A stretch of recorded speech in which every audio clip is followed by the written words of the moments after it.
3 классынын окуучусу Элисбекова Бегмай Элисбековна Казакбаевдин үй бүлөсүнө каты. Согуш учурундагы ата-энеге кат. Ардактуу ак талаанын аты жыттуу салкын абасынан дем алып жаткан атам, апам, байкем, карындаштарым, ага туугандарым аман турасыңарбы?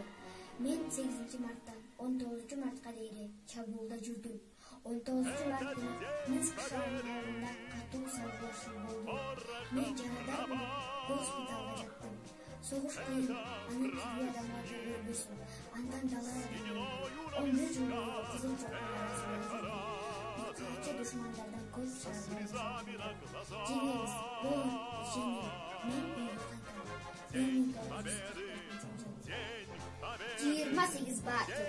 Муну мындай таштайлы. 28 батырдын эрдигинен баштайлы. Өлүм менен кайнашкан шердигинен баштайлы.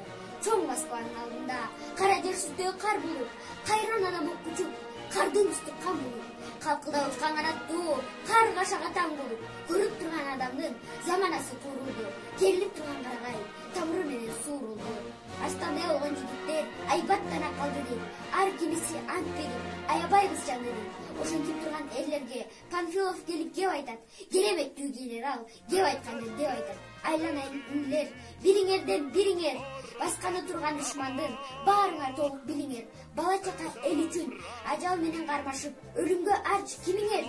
Ал ошентип болгондо күндөй болуп күркүрөп, көчкү доп дүркүрөп, мен барам деп бир айтат, мен барам деп миң айтат. Ал аңгыча болбоду, бирин бири колдоду, өлүмдү жеңчү бизбиз деп 28 азамат жөнөп калды шартында.